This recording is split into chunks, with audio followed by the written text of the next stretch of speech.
Hey everyone, Mr. Happy here, and today I want to touch on an important topic in Final Fantasy XIV. The Twitterverse for 14 ran rampant with the size of longtime raiders, as a discussion between longtime raider and raid mentor Lamatod and a random party finder player turned to confusion and misunderstanding. You see, a player he encountered did not meld materia or use food in their Pandemonium First Floor Savage practice party. Their reason? Well, it was just practice. Thus began the discussion of expectations and education of players entering the raid scene, and how important these individual aspects of raiding really are.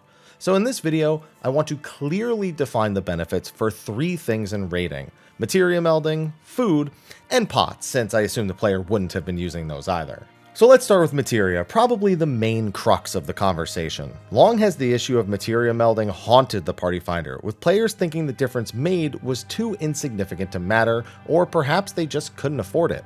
So how much of a difference does materia melding make? Let's check it out. So here's my character and the gear I'm wearing. On the left side of the screen, I've included the natural stats my gear provides without any materia, and on the right side, my total substats with melding intact. Alright, that doesn't really mean a whole lot to you, I'd imagine. It's just a bunch of numbers. So let's break down the actual gains. This is based on community testing, so I'm not going to say these are the absolute values, but the community's done a pretty good job of this in the past, so I think we can trust it well enough.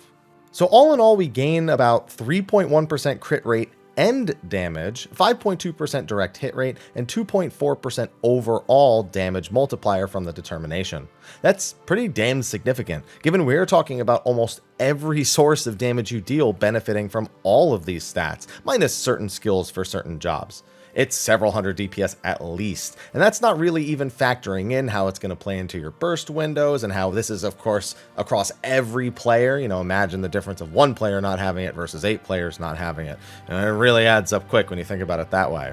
So materia, clearly well worth it. And remember, I'm not using crafted gear here. This is all just raid gear with the 100% meld slots filled. Honestly, side tangent, pentamelding crafted gear is something that's great in the early weeks if you're trying to clear the whole tier, but casual raiders making occasional progress or latecomers into the raid scene shouldn't feel too pressured to pentameld.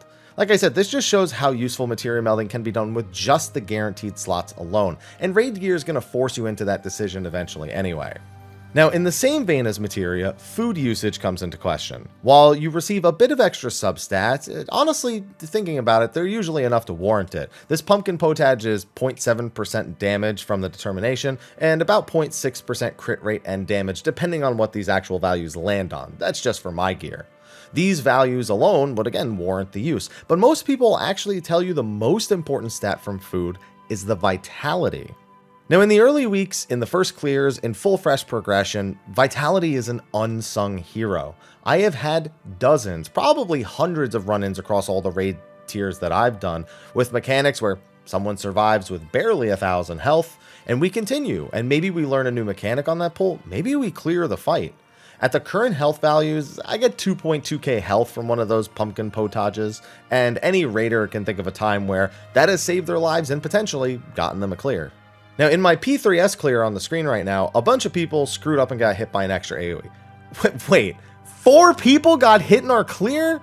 I seriously didn't notice that until I rolled this footage back. Anyway, Whoops gets clipped and falls to 400 health here. So without food, he's dead. Then he has to be resurrected, sits there with weakness, maybe it cascades into another death, but he stayed alive. He has a damage down, but he stayed alive. Now, if he dies, given how the fight ends with us, just killing the boss at the beginning of the Enraged cast, we probably don't kill the fight on this pull if he didn't have food on. Now, of course, should he have been hit? No. Mistakes happen when you're doing week 1 raiding or when you're doing raiding in general, though. But food alone helped allow a mistake still lead to a clear. Now finally, stat potions, tinctures, whatever you want to call them. These account for approximately, the numbers aren't exact, it's like 1.5% or like 2%. I know back in Shadowbringers it was more like 3%, so it fluctuates depending on how far into the expansion you are, etc., etc. But, that's a pretty decent amount considering you use 2 or 3 usually in an actual clear. This is because they just create giant outliers in our damage thanks to the huge stat boost. It's just so much damage added in to this little window stacked on top of all of your other buffs usually. I mean, the dopamine hit for it alone is super good, and make sure you're using high quality pots. But that's the general effect that it's having on your actual progression. And across 8 people, again, pretty significant. So I presented the actual effects, an approximation based on community testing, but how much does that really matter? Well, realistically, materia and food are mostly useful for content that actually has some teeth. If you're doing extreme content or Unreal, which is, synced up extremes, I would probably recommend doing these things. You don't have to have it perfect. It doesn't have to have everything filled out, but you should be making an effort at the very least as you pick up materia to put it onto your gear and make sure you're raising those substats a little bit. Now, when you get into higher difficulty stuff, the higher you go, the more recommended, or I'd say outright mandatory it becomes. If you're going into Savage, and especially if you're going into Ultimate, in my opinion, you have no excuse not to be putting forth the effort for melding. It's just expected. This is the content that this is needed the most in. And it doesn't matter if you're learning. It doesn't matter if you're practicing. You always want to put your best foot forward. If anything, I'd say it's most important when groups are learning or practicing, as bonus health and boosted damage make for shorter fights, and they, again, help you survive mechanics that help you learn more or clear the fight. Especially considering when you're learning, you probably won't have optimal shielding and healing and mitigation. So just do it, please. If you're doing anything like casual, don't worry about it. If you want to, go ahead. Leveling, casual dungeoning, 24-mans. Yeah, it's still useful for the same reasons in that content, but it's not pertinent. I'd still recommend doing it. I would never recommend you not doing these things, but I wouldn't stress over it if you're sitting on 100k gil and you're like, oh my god, that YouTube video told me I had to meld, I'm panicking.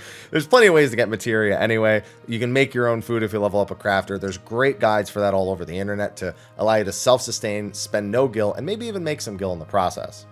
Now, pots, on the other hand, I'd say you can be a lot more lenient with. Honestly, almost anyone using a pot outside of Savage is going to be called a tryhard. In extremes, some people do, some people don't. But I mean, raiders just opt into not using them when they're still learning a fight, because they're not going to help you clear the fight when you've only seen 10% of it. So what's the point of potting in your opener unless you just can't break the muscle memory? So once they get to the later phases, or they feel like they're hitting roadblocks that more DPS would help with, that's when they really start to use them. I see plenty of non-pot poppers in the Party Finder though, especially in extremes. And I do appreciate when people use it, but at worst, I'll let out like a little sigh like, but I get it, trust me. Party Finder clear and farms are sometimes just disguises for wiping to the same mechanic 3 times and disbanding. Do you really want to use pots on that? Probably not. So I at least recommend waiting until after the first clear if you're going to use them at all. Now, I know the original post mentions that they won't use these kind of things because it's just practice. It's not that they don't know what to meld. It's not they don't know what food to buy. And it's not that they don't know that pots exist. It's not important because it's just practice. I find that the problem with this isn't so much that they don't want to do it for this reason, but that kind of attitude, I think, leaks into other aspects of play. And I think it hurts one's ability to even get into the raid scene overall. It just already shows you're trying not to put the maximum amount of effort forward. You're not really trying to do certain things, like really, really basic rudimentary things. And that's going to just cascade, I feel, into other aspects of raiding. And I've done a lot of Party Finder. And even in practice parties, if somebody examines you and they notice you just don't have any melds, you're not using food, you're going to get kicked in a lot of parties. Just a recommendation to use those things is a lot better. Most people will just be like, yo, what are you doing? And they go, I don't want to do it. And then they'll just leave and kick you. Like, you don't even want to have to deal with that in the first place because everyone else has them. Why does this one person think they're so important they don't have to do it? You know what I mean? So it's like you're a parent telling your kid to wear a helmet when they're learning to ride a bike and then telling you, no, it's just practice. It's not the best analogy, but I think you get the point. So all in all, if you're doing Savage in the Party Finder, please use the most basic things. That's all anyone's asking. Anyway, that's going to be a wrap for this video. Be sure to like, favorite, subscribe, and share, and I'll see you in the next one. Until then, take care.